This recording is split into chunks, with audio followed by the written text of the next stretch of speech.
세계은행을 한 번에 살 수 있는 재력을 가진 집안이 실제로 존재한다면 믿으시겠어요? 더 놀라운 건 이 가문의 이름을 대부분의 사람들이 모른다는 사실이죠.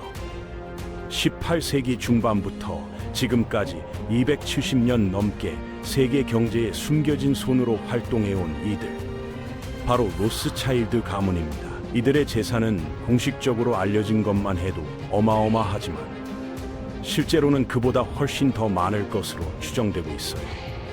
세계사의 중요한 순간마다 이상하리만치 이 가문의 흔적이 발견되는데 과연 우연일까요?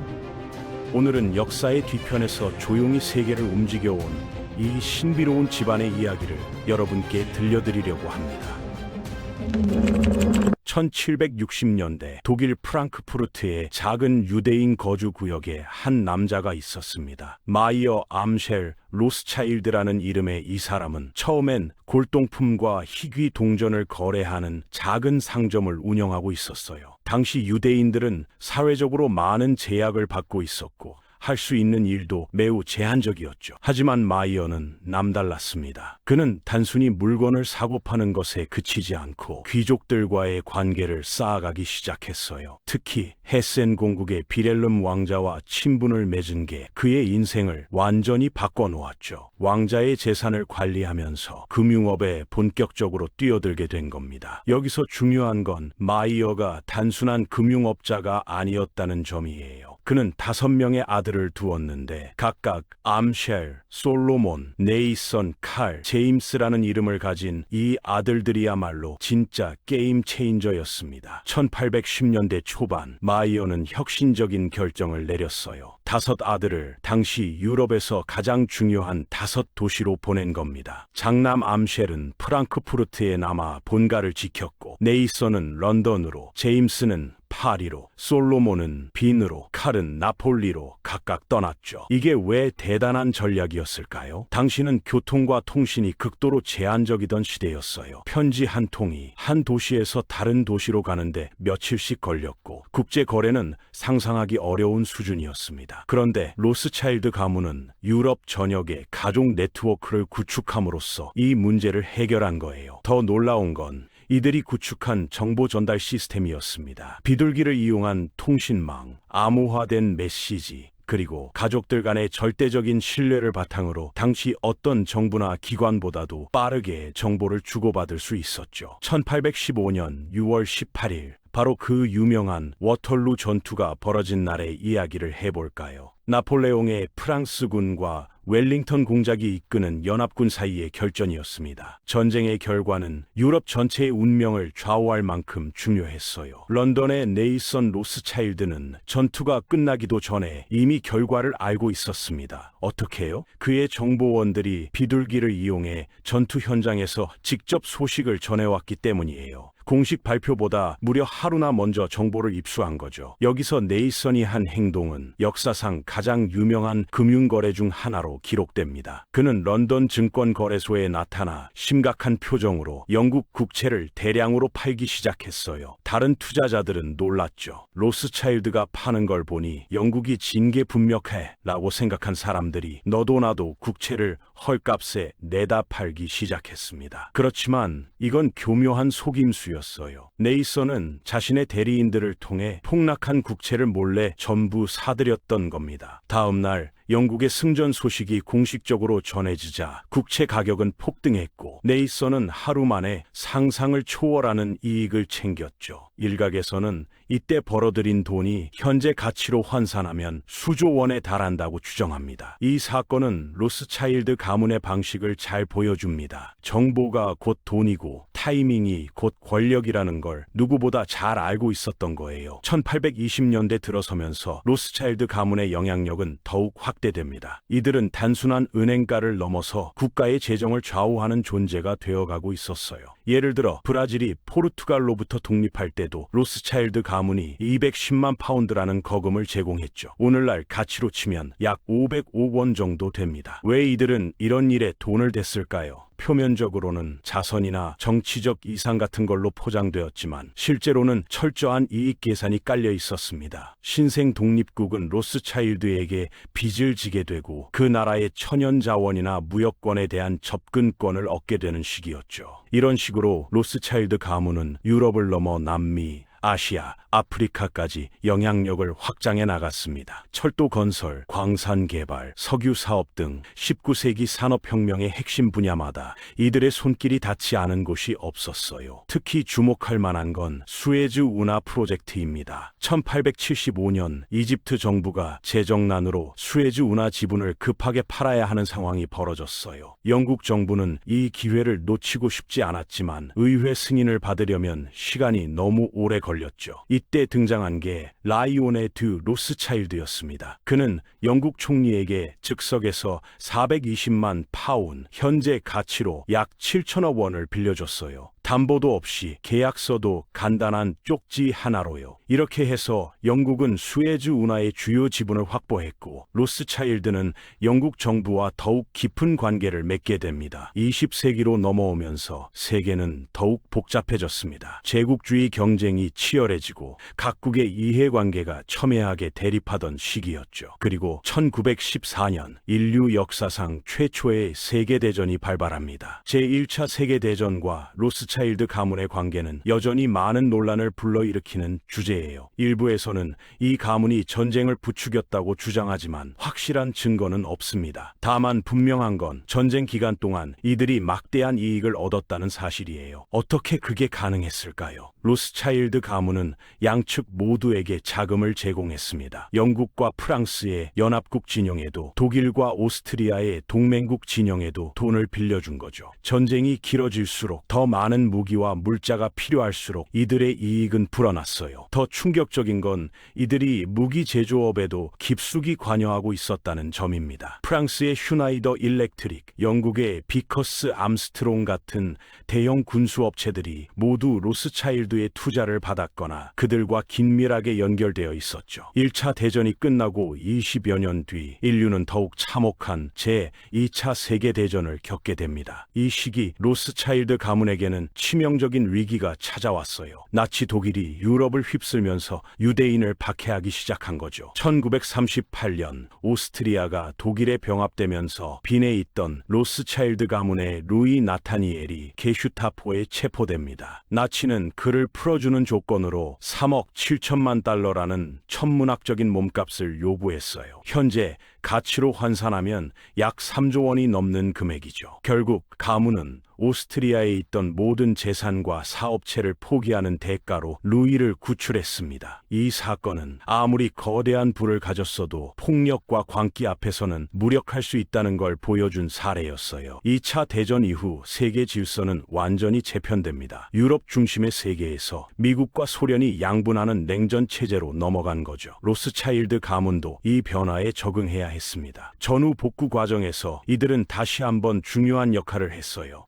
마셜 플랜으로 미국이 유럽 재건에 쏟아부은 돈의 상당 부분이 로스차일드 계열 은행을 통해 집행되었죠. 황폐해진 도시들을 재건하고 무너진 산업을 다시 일으켜 세우는 과정에서 또다시 막대한 수익을 올렸습니다. 1970년대와 80년대를 거치면서 금융산업이 점점 더 복잡해지고 글로벌화되었어요. 로스차일드 가문은 이런 흐름을 선도했습니다. 인수합병 자문, 민영화 컨설팅, 국제금융중개 같은 새로운 사업 영역을 개척했죠. 특히 1980년대 영국의 대처 정부가 추진한 국영기업 민영화 프로젝트에서 로스차일드는 핵심적인 역할을 했습니다. 브리티시 텔레콤, 브리티시 가스 같은 거대 기업들이 민간에 매각될 때 로스차일드가 자문을 맡았고 그 과정에서 엄청난 수수료를 벌어들였어요. 1990년대 들어서는 동유럽과 러시아의 체제 전환 과정에도 깊숙이 관여합니다. 공산주의가 무너지고 자본주의가 들어서면서 국유 자산들이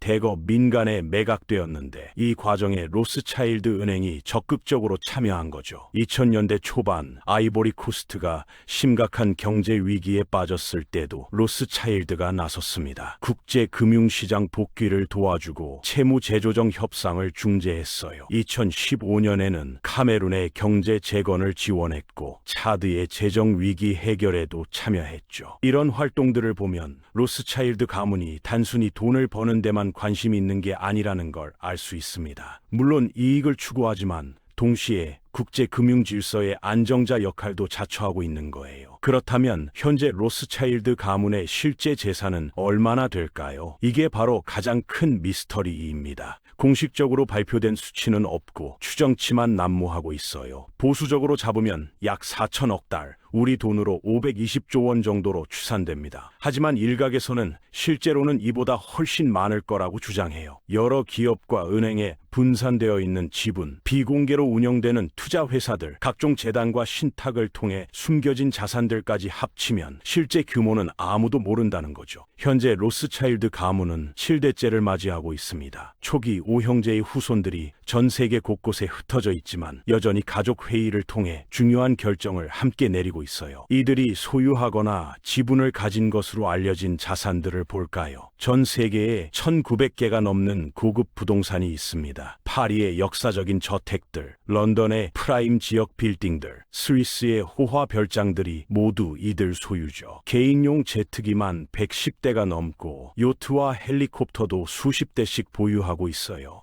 예술품 컬렉션도 어마어마해서 세계 주요 박물관 못지않은 수준이라고 합니다. 주식시장에서의 영향력도 무시할 수 없습니다. 뉴욕 증권거래소, 도쿄 증권거래소, 런던 증권거래소 같은 세계 3대 거래소에서 상당한 지분을 보유하고 있다는 분석이 있어요. 정확한 수치는 공개되지 않았지만 업계에서는 각 거래소에서 8대 12% 정도의 지분을 가진 것으로 추정하고 있죠. 로스차일드 가문의 공식 웹사이트를 보면 현재 42개국에서 3,900명이 넘는 직원들이 일하고 있다고 나와 있습니다. 주요 사업 분야는 M&A 자문, 자산 관리, 부동산 투자, 에너지 프로젝트 파이낸싱 등이에요. 최근 몇 년간 주목할 만한 프로젝트들도 많습니다. 2018년에는 러시아 최대 석유 회사인 로스네프트의 지분 거래를 중개했고 2020년에는 테슬라의 베를린 공장 건설 자금 조달에 참여했죠. 2022년에는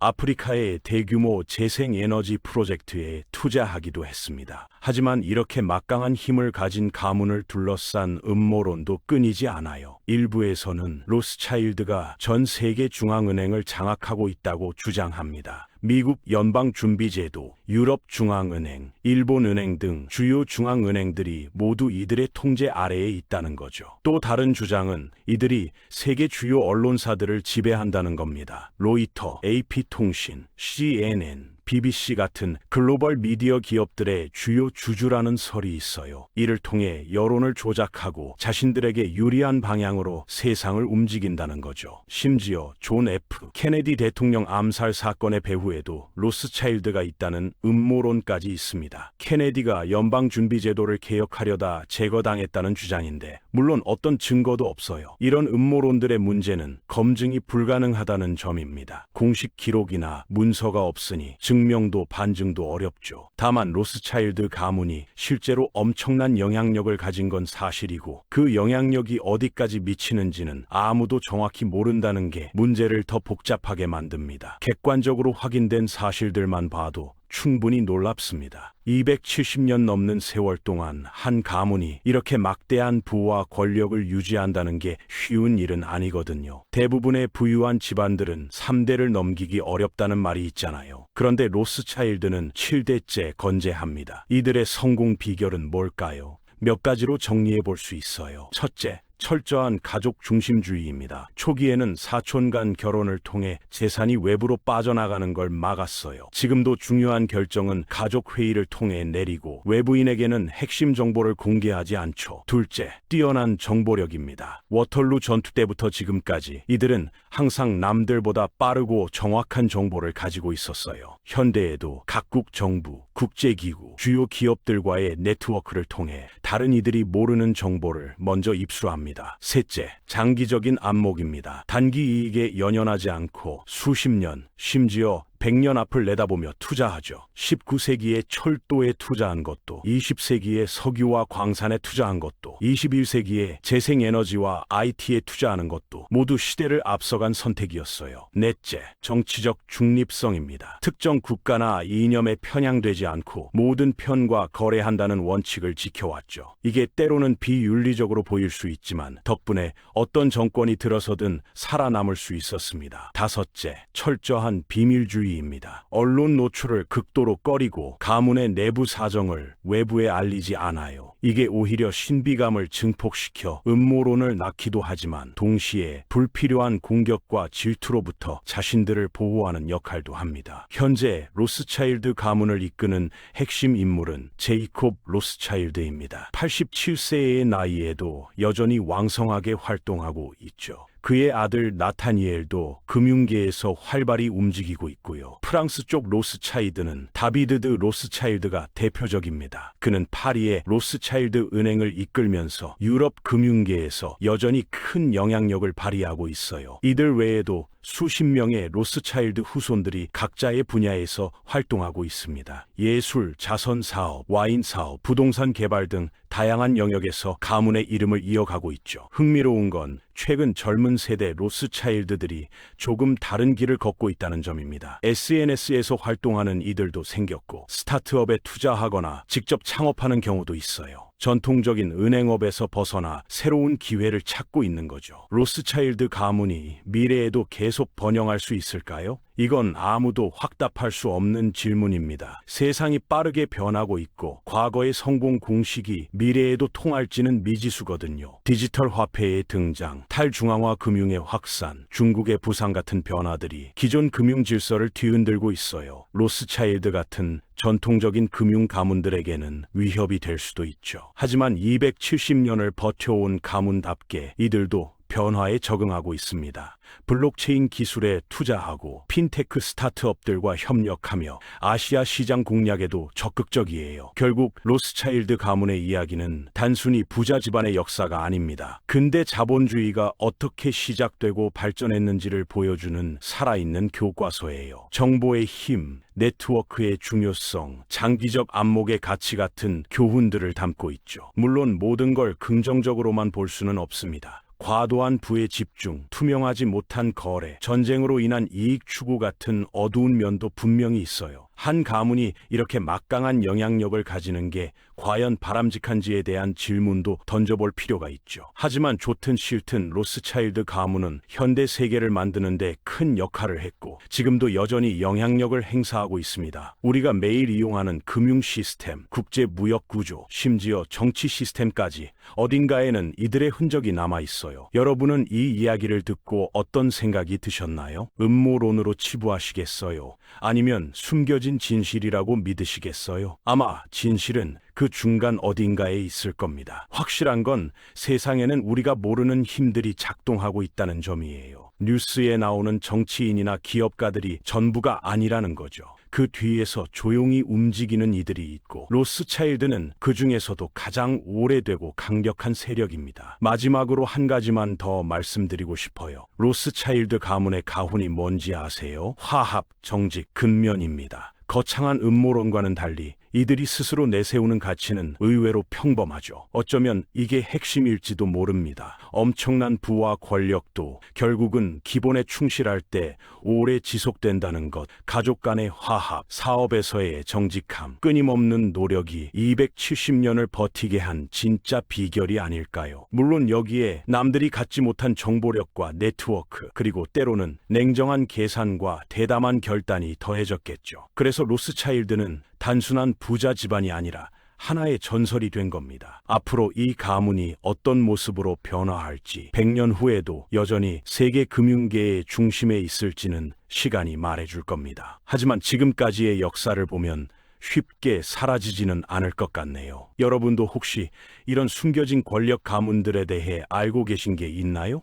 역사 뒤편에서 세상을 움직인 또 다른 이야기들이 있다면 함께 나눠보는 것도 재미있을 것 같습니다.